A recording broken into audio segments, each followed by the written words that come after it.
위창자 생리학의 마지막 강의, 간에 대해서 1시간 동안 강의하도록 하겠습니다. 먼저 간의 해부학적, 조직학적 구조에 대해서 간략하게 살펴보겠습니다.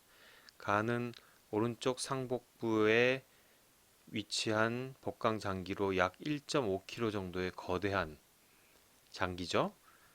주요 기능은 소화에 관한 기능뿐만 아니라 대사, 면역, 합성, 배설 등의 다양한 기능을 수행합니다. 조직학적 구성은 중심 정맥, 간 소엽, 그다음에 담즙 소관, 그리고 뒷세강 이런 얘기들이 나옵니다. 기능적으로는 혈관 내피세포가 1마이크로 정도의 아주 큰 구멍을 갖고 있습니다.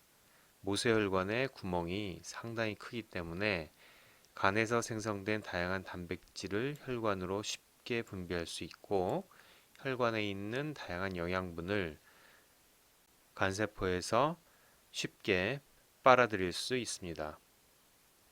간에는 혈액, 림프, 담즙 세 가지 흐름이 있습니다. 이 흐름은 아래 그림을 통해서 좀 더 설명하도록 하겠습니다. 먼저 혈액 흐름의 특징을 보게 되면은 문맥 구조라고 했죠. 이 간 문맥을 통해서 중심 정맥으로 가는 동안에 모세혈관을 통하게 되는데 그 모세혈관을 굴맥관이라고 보통 얘기를 합니다. 이 굴맥관을 통하는 압력은 9mmHg 정도의 낮은 압력으로 통할 수 있습니다. 다른 조직의 모세혈관보다 혈류 저항이 매우 낮고요. 또 소동맥에 의한 혈류 조절도 없이 늘 혈액이 계속 흐르고 있습니다. 어느 정도? 분당 약 1300ml 정도의 혈액이 흐르고요. 이 혈액은 심박 출량의 약 25%에 해당되는 엄청난 양의 혈류가 계속 흐르고 있습니다. 아래 오른쪽 그림을 통해 가지고 흐름을 다시 한번 살펴보겠습니다.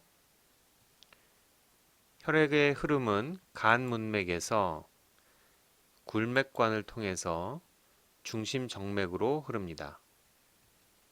이런 방향으로 흐르겠죠. 이 굴맥관이 모세혈관의 역할을 해주고 이 모세혈관의 구멍이 포어가 굉장히 크다고 얘기했습니다. 낮은 압력으로 통할 수 있고 저항이 매우 낮아서 혈류가 매우 많이 흐를 수 있습니다.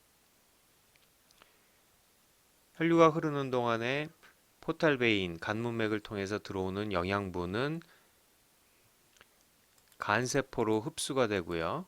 간세포에서 생성되는 단백질과 기타 성분들이 또 간 문맥을 통해서 중심정맥으로 흡수되기도 용이하도록 그렇게 구멍이 큽니다. 간세포와 굴맥관, 모세혈관 사이의 공간을 스페이스 오브 디세라고 하는데 이 공간이 세포 외액의 공간이 되겠죠. 세포 외액에서 모세혈관을 흡수되지 못한 그런 성분들은 림파틱스를 통해서 나머지 흡수가 이루어지게 됩니다. 이 림파틱스도 결국은 대정맥을 통해서 합쳐져서 혈류로 들어가죠. 자, 이 간세포의 세포 외액 쪽, 즉 스페이스 디세 쪽은 바닥 첨부막이 되겠죠.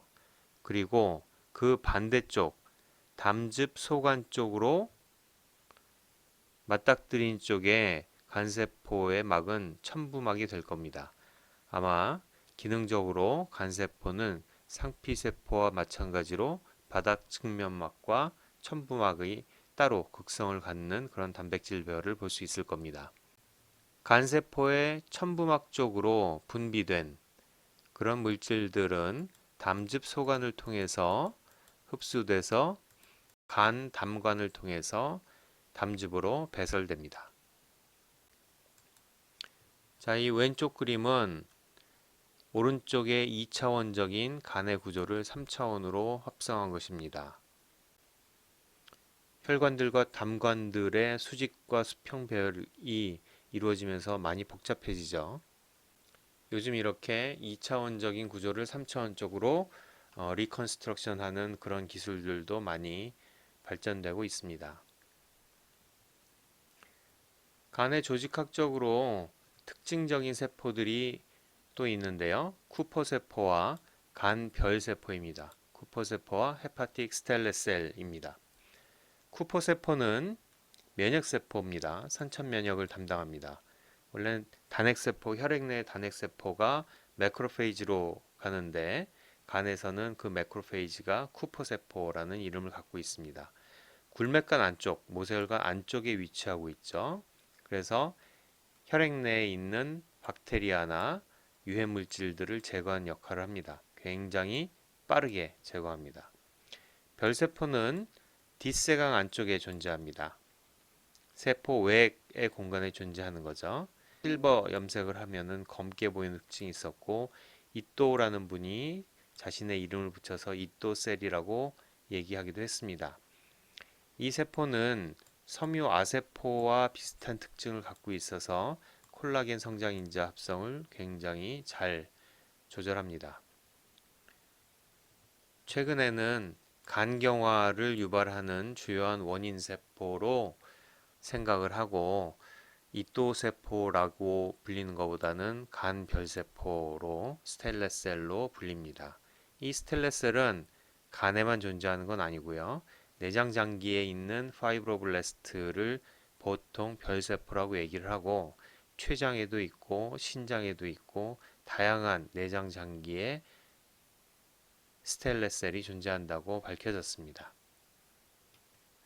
아래 그림으로 쿠퍼세포와 별세포의 위치를 확인해 보면 굴맥관 안쪽에는 쿠퍼세포가 이렇게 존재하죠.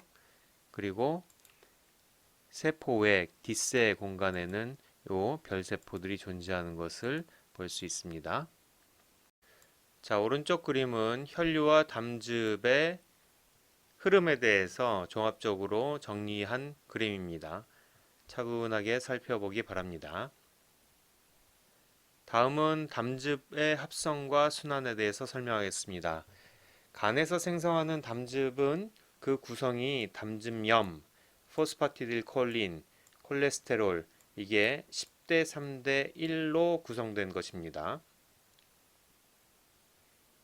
이때 담즙염은 1차 담즙염 또는 2차 담즙염으로 구분해서 설명할 수 있는데 이는 담즙염이 간에서 합성되고 분비된 후에 몇 번의 조절 단계를 거치면서 담즙염이 조금씩 변화됩니다.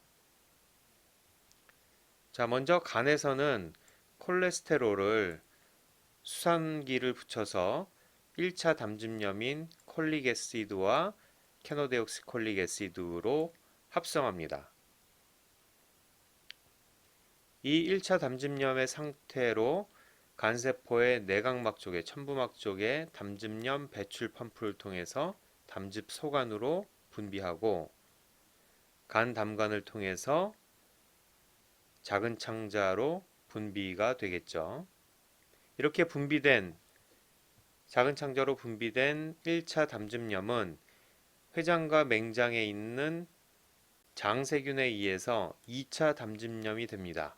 2차 담즙염은 콜릭 애시드가 데옥시콜릭 애시드로 캐노데옥시콜릭 애시드가 리소콜릭 애시드와 우르소데옥시콜릭 애시드로 변하는 것을 2차 담즙염입니다.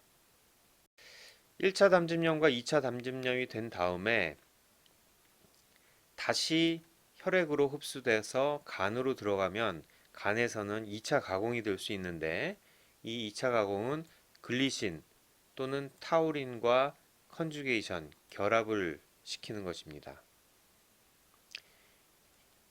이 결합은 컨주게이션의 기능은 어떤 것이냐면은 1차 담즙염과 2차 담즙염은 지질 용해도가 매우 높습니다. 하지만 간에서 다시 1차 담즙염, 2차 담즙염을 글리신과 타우린으로 결합을 시키면은 수용성이 매우 높아집니다. 자, 다시 한번 설명합니다. 간에서 콜레스테롤을 1차 담즙염으로 만듭니다. 그 1차 담즙염의 이름은 콜릭애시드와 케노데옥시콜릭애시드입니다.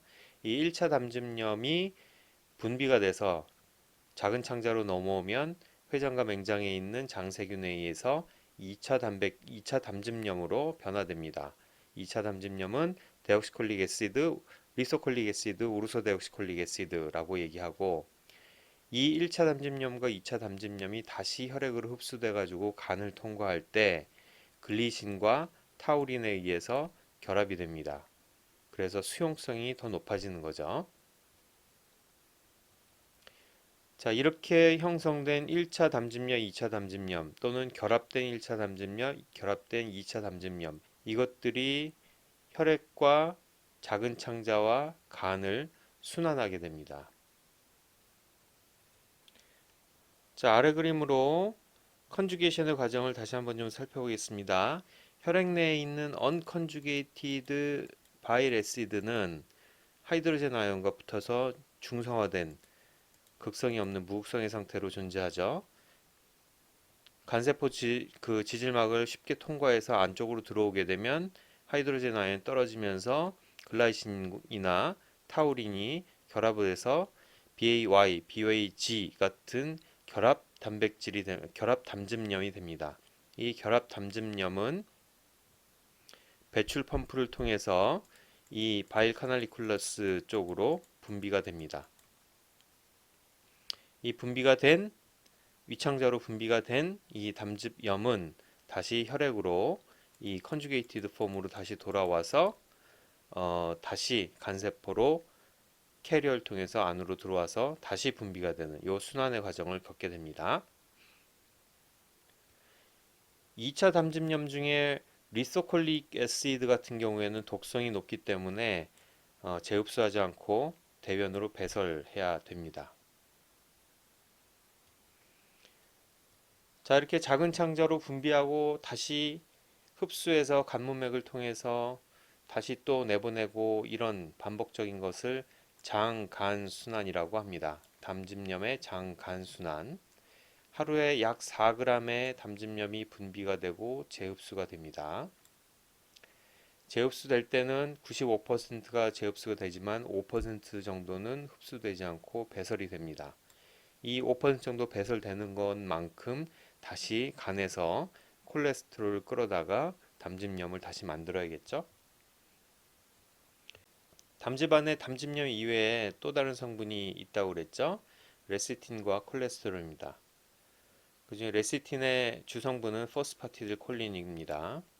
간에서 콜레스테롤도 합성을 합니다. 간에서 합성된 콜레스테롤 80%는 담즙염으로 변환해가지고 분비를 합니다. 20% 콜레스테롤은 있다는 얘기죠. 얘네들은 지질 용해도가 매우 높기 때문에 뭉치는 성향이 있는데 이 뭉치지 못하게 하는 것이 레시틴과 담즙염입니다. 이 담즙염과 레시틴 콜레스테롤 비율이 10대 3대 1 정도로 유지가 돼야 되는데 담즙염이 너무 적거나 콜레스테롤이 너무 많은 경우에 또 레시틴이 너무 적은 경우에 콜레스테롤이 용해되지 않고 결정이 형성이 되면서 담석이 됩니다. 담낭 내 담석이 형성되는 경우가 몇 가지가 있지만 가장 대표적인 것이 담즙염에 부족하거나 콜레스테롤이 많아서 콜레스테롤이 뭉치게 되는 콜레스테롤 담석이 가장 많습니다. 이런 경우에 담석을 녹이기 위해서는 담즙염을 더 보충을 해주면은 담즙염의 장간순환이 많아지면서 담낭 안에 있는 담석도 녹일 수 있겠죠.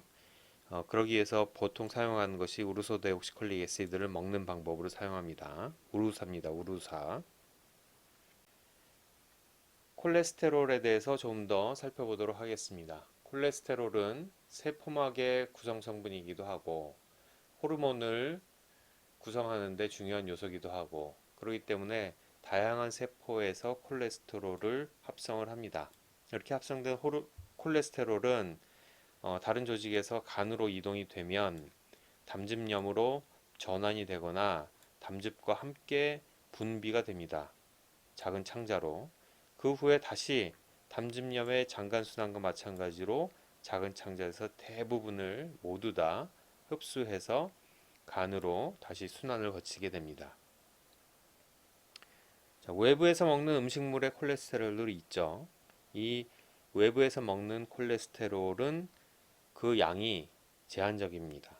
왜냐하면은 작은 창자에서 내인성 콜레스테롤을 분비한 것들을 다시 흡수하는데 거의 모든 에너지를 다 쓰고 있기 때문에 외부에서 들어오는 콜레스테롤은 내부에서 분비되는 콜레스테롤을 다 흡수하고 여분의 흡수력이 있다면은 외부에서 들어오는 음식물의 콜레스테롤도 흡수하는 그런 양식입니다.